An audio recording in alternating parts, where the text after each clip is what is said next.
Hello to everyone, this is Priya Saroj and welcome back to my YouTube channel. आज है constitutional day, means संविधान दिवस, 26 नवंबर 2024। आज के दिन हम मनाते हैं कॉन्स्टिट्यूशन डे। हम क्यों मनाते हैं कॉन्स्टिट्यूशन डे? तो इसका सिंपल सा आंसर है कि हम जागरूक करना चाहते हैं नागरिकों को संविधान के लिए। संविधान के पक्ष में नागरिकों को हम लाना चाहते हैं। दूसरी बात ये कि हम हमेशा देखते हैं कि कोई भी आंदोलन होता है या कोई भी विद्रोह होता है या सरकार के प्रति होता है या किसी के भी प्रति होता है, तो हमारे अंदर एक जागरूकता यह रहती है कि संविधान है हमारे लिए। हमारा सरकार कुछ नहीं बिगाड़ सकती क्योंकि संविधान है हमारी सुरक्षा के लिए। तो इसी जागरूकता को और बढ़ाने के लिए हम हर वर्ष आज के दिन यानी 26 नवंबर को मनाते हैं संविधान दिवस। अब बात करते हैं थोड़ी संविधान सभा की, जिसने ये संविधान जो है वो बनाया। तो सबसे पहले हमारे दिमाग में ये प्रश्न उठता है कि इन्हें चुना कैसे गया था? हमने क्यों बोला कि यही कुछ स्पेसिफिक लोग हैं जो संविधान बनाएंगे? क्या पता और कोई भी हो सकते थे, पर हमने उन्हीं लोगों को क्यों चुना? उन्होंने क्यों हमारा संविधान बनाया? तो संविधान बनाने के पीछे जो सदस्य हैं, उनके पीछे की कहानी यह है कि 1945 और 1946 के मध्य प्रांतीय चुनाव हुए थे उस समय, जब देश हमारा गुलाम था। तो जो ये प्रांतीय चुनाव हुए थे, उसमें जो सांसद जीत कर आए थे, उन्हीं लोगों ने संविधान सभा के सदस्यों का चुनाव किया था। और वही सदस्य फिर हमारे संविधान सभा में बैठे, जिसमें से कि 82% लोग कांग्रेस सरकार के थे, अर्थात कांग्रेस पार्टी के थे। प्रश्न ये भी उठता है कि कांग्रेस के लोग ही सबसे ज्यादा क्यों थे? तो कांग्रेस उस समय सबसे अग्रणी पार्टियों में से एक थी, अर्थात सभी विचारधाराएं कांग्रेस में ही समाहित थी। चाहे वो समाजवाद हो, चाहे वो जमींदारों के हिमायती हों, चाहे वो सांप्रदायिक हों, चाहे वो किसी धर्म के हिमायती हों या अन्य पार्टियां, सभी पार्टियां कांग्रेस के छत्र छाया में आगे बढ़ रही थी।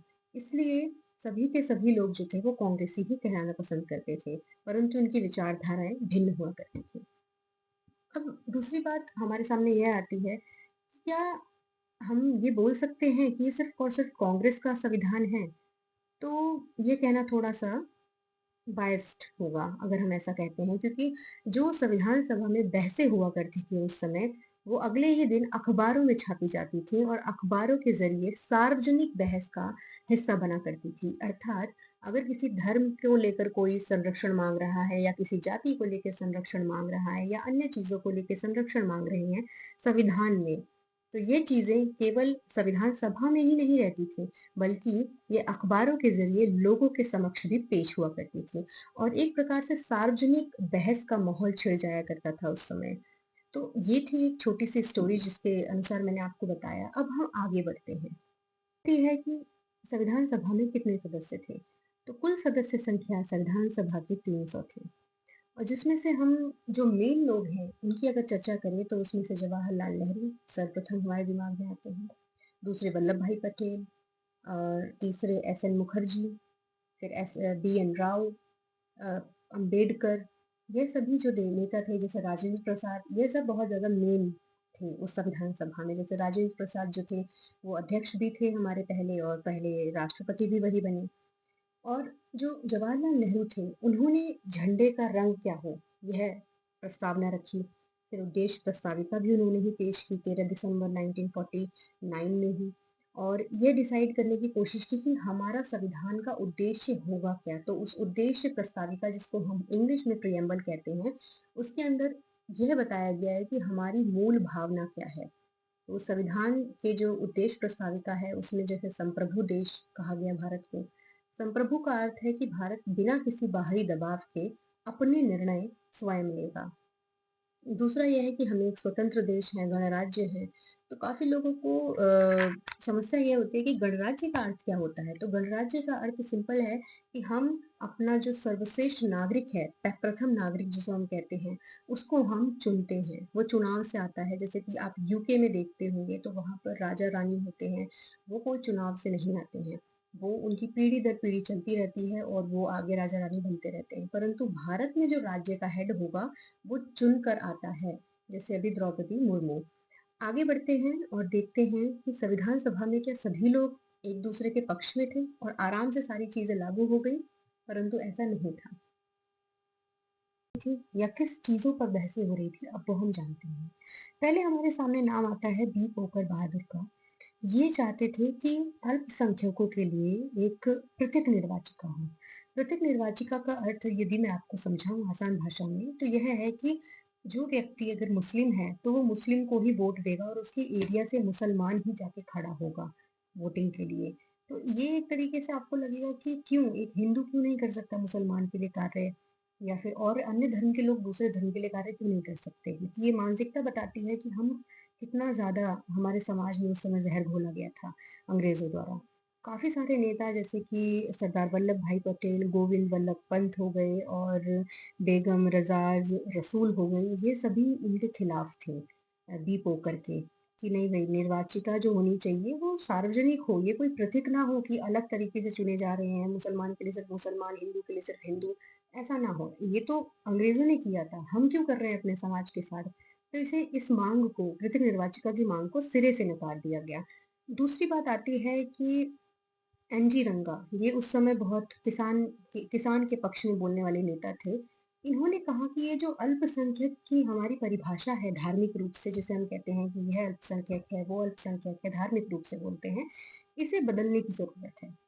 उन्होंने साफ तौर पे कहा कि हमें अल्पसंख्यक उसे कहना चाहिए जो आर्थिक रूप से तंग है।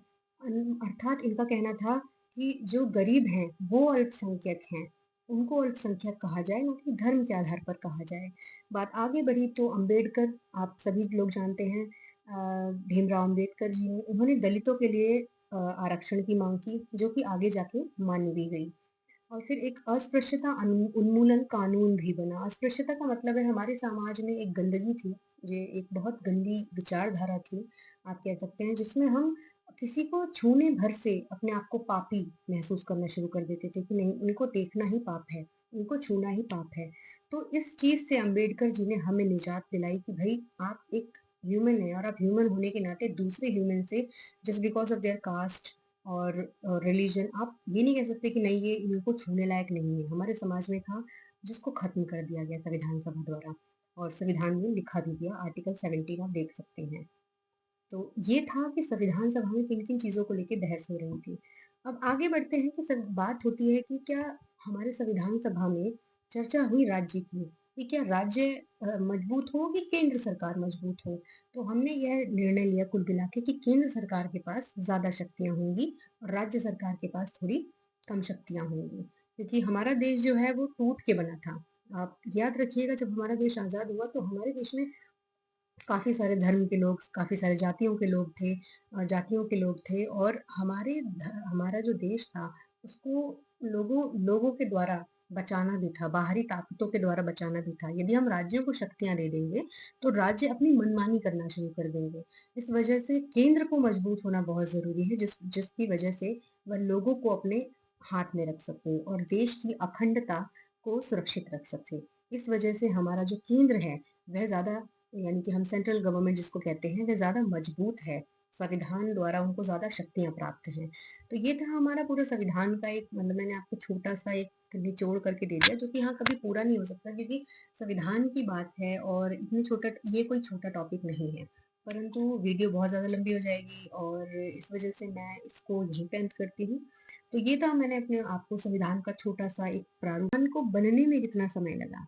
तो संविधान को बनने में 2 वर्ष 11 महीने 18 दिनों का समय लगा और 1950 26 जनवरी को यह लागू हुआ। प्रश्न ये भी उठता है कि ये एक मतलब अगले साल क्यों, उसी साल कर देते लागू। 1950 को 26 जनवरी का ही दिन क्यों चुना गया? तो इसकी वीडियो मैं आगे बनाऊंगी शॉर्ट्स में, आप ज़रूर देखिएगा। तो आज के लिए बस इतना ही, और आप सभी को हैप्पी कॉन्स्टिट्यूशन डे। आप संविधान को, अपने अपने अधिकारों को जानिए, और कभी भी किसी से डरने की आपको ज़रूरत नहीं है, क्योंकि आपको अपने अधिकार मालूम होने चाहिए। तो इसलिए हम संविधान दिवस मनाते हैं। आशा करती हूँ कि आपको ये वीडियो पसंद आई हो, और बेल आइकन को दबाना बिल्कुल ना भूलें, and please subscribe my channel, और थैंक यू फॉर वॉचिंग।